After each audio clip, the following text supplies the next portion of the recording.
A video of residents of Abete community fetching wastewater being disposed into their locality by some multinationals for their domestic use got to us through an eyewitness who visited the community for some academic work. Hope Orivri could not stomach what she saw, so she decided to get us involved. Our eyewitness reporter, Hope Orivri, a PhD student of the University of Lagos, who sent in this video, tells us how it all began. I will say thank you to Channels TV and to you, Chris, for actually coming in when I called. My mission here came from my PhD work. My field studies took me here to Abete community in Ijora, Badia area of Lagos State. I came in because of my concern for children between the ages 0 to 5. But when I got here, what I saw was alarming. And I just took a shot and sent it to Channels Eyewitness, Community Eyewitness Report. And I'm glad that Channels is here to come and see, at least for us all to come and see what is in this community. It is not palatable at all for children between that age 0 to 5.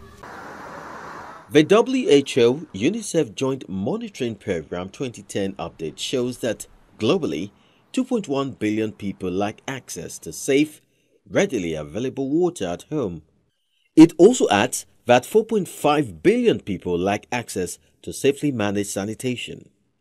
According to Global Water Partnership, citing WHO of 2014, an estimated 2 million children die yearly from wash-related diseases.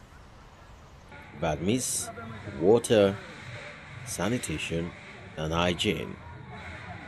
I am beginning to reason what should be done as an intervention for this community, because they don't have water. They don't have water facilities. They don't have sanitation facilities. How do you begin to say, oh, mothers, come and start doing this X, Y, Z? Before that is even done at all, I think the community needs help. And my concern at this time is for the children within that age. Another worry, I found that one evening I came in here to try to talk with mothers. I found out that the children and even mothers were scrambling to fetch water from a wastewater point. It was sad because the water was pure brown water. And I asked why they were fetching the water. They said, well, because they don't have access to any other form of water. So their water, that serves as a main source for them to get water. Somebody claimed they usually use the water for bathing and for washing. But another woman said, as a matter of fact, that they allow the water to settle and then they cook with it. But my own investigations revealed that that water is actually wastewater from a company where they used to wash, they use the water to wash tanks. And it is that effluent that the company pushes out into the community. And then these people go there to fetch the water. Stopping them is somehow difficult because are there alternatives? Back in Nigeria, President Muhammadu Buhari on November 8, 2018, inaugurated a national action plan to improve access to clean water, sanitation, and hand hygiene. On that occasion, he declared a state of emergency. Access to piped water services, which was 32% in 1990, that has declined to 7% in 2015. B. Access to improved sanitation has also decreased from 38% in 1990 to 29% in 2015. C.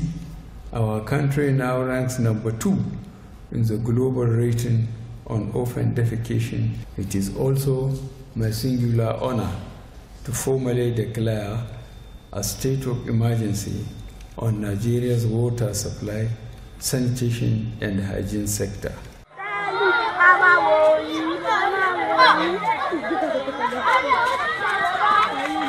Like the president has done to inaugurate that emergency for WASH, NGOs, authorities concerned as well, well-meaning corporate organizations should just come in and see and then give a helping hand. It will go a long way. It is mind-boggling to think that this very poor Abete community is just within the neighborhood of some multinationals located in a city center. There are a lot of questions to ask, and efforts are ongoing to reach out to the community relations officers of these organizations. For now, the member representing the constituency at the State House of Assembly bemoans the state of the locality. He also speaks on efforts made so far to give Abete a facelift and some of the challenges encountered. Considering the geographical contiguity of that area, I think we need the presence of the government, both the state and the federal. But may I say that there are so many World Bank assisted projects that are going on there. But what baffles me is that some of these projects have been on for so long. It's still ongoing. I don't want to say it's an abandoned project, but I term it to be ongoing since I'm still pushing pressure to the appropriate quarters to assist the people there so that they can enjoy a better way of living. So it has been a thing of concern for both myself and the community that the standard of living should be improved in that very particular area.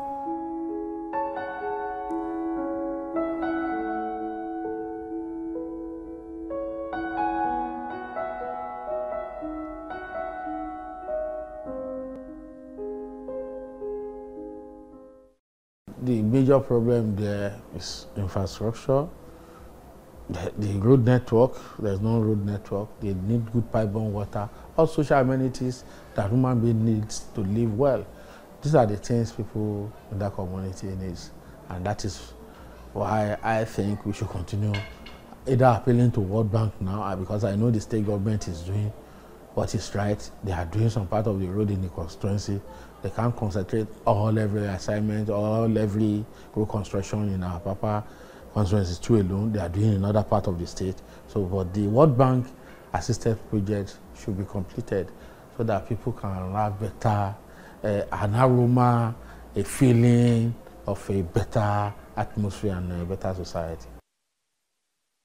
Unfortunately, the story of the Abete people is a reflection of so many poor communities across the country, especially in rural settings where the residents with nowhere else to go completely resign to fate and wait for the worst to happen.